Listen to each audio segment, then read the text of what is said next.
Segment of the show for today.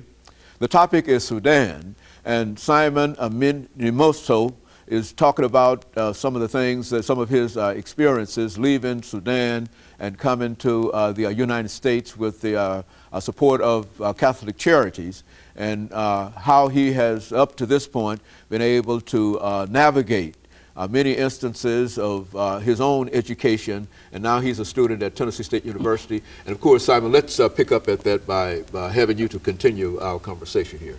Yes, when I was admitted to Tennessee State University, that was in 2008. I started of spring 2008 in Tennessee State University. And since I do not have a background of being in high school, so I was, a decision to make a major that I can major was a problem. And you know, I went a lot of fields, get advisements in the schools, in all different departments. So I became interested in computer science. And I always ask myself, do I have background in programming? But it gave me a concept that when I was in elementary school, I usually like maths. So somebody gave me a concept that in computer science, there's math. So that's how I became. And I get myself in computer science. Now I'm majoring computer science at Tennessee State University.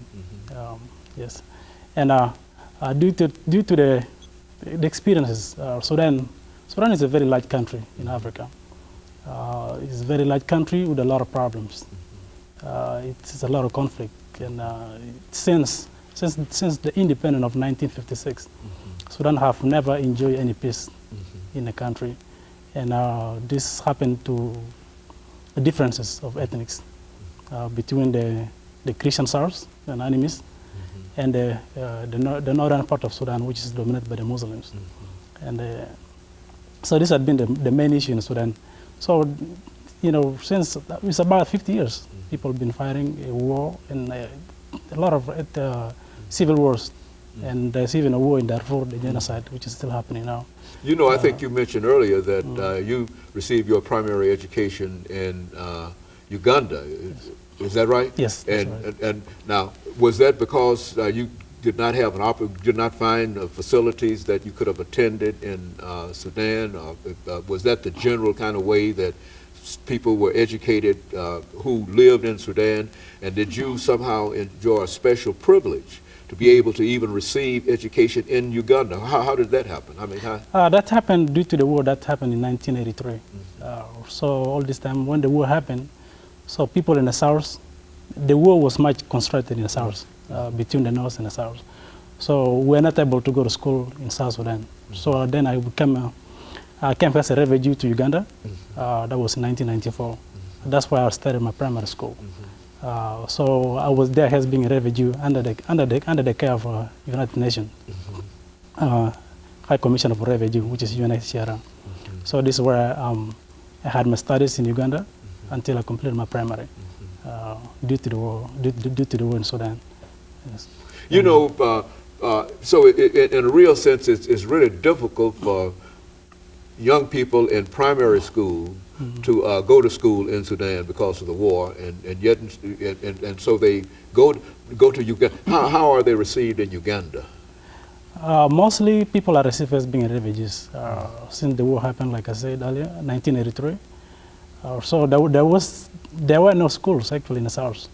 So people have to go to neighboring countries to get the quality of education that you needed. But there are some small schools in war towns, but mostly you maybe attend 2 days a week.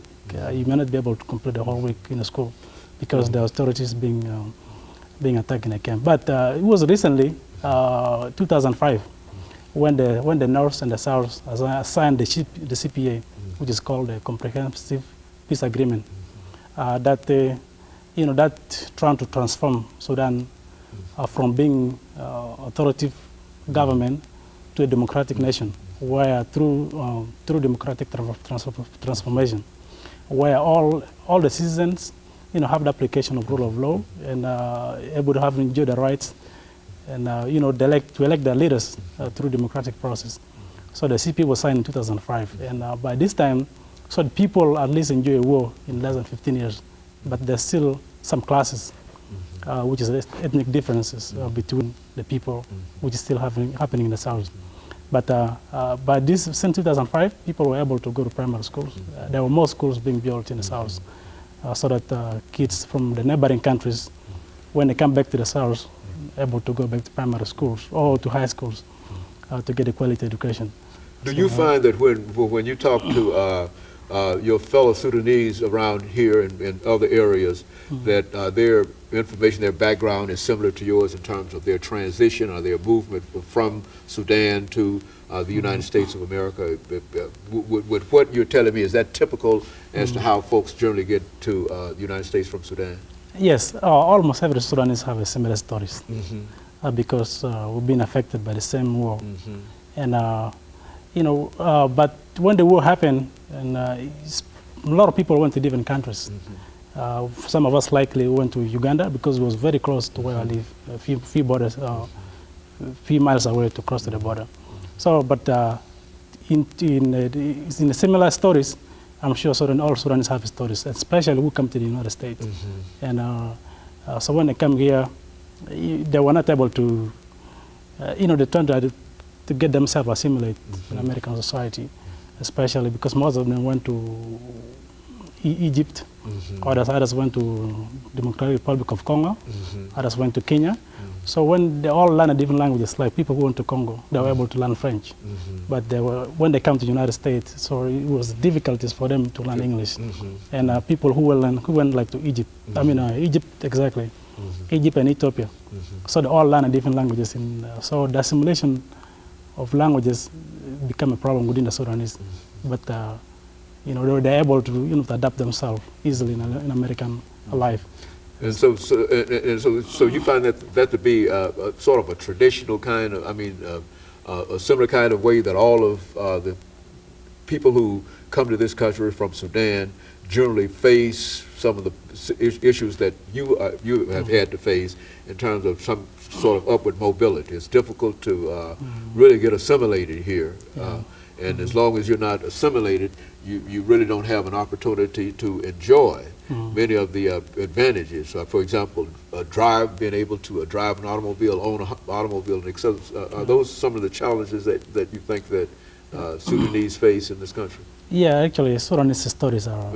At times when you talk, you feel like you may drop tears. So it had been a very difficult situation. Okay, well, let's take this second commercial break. And we'll be back with our audience following this very, very short commercial break.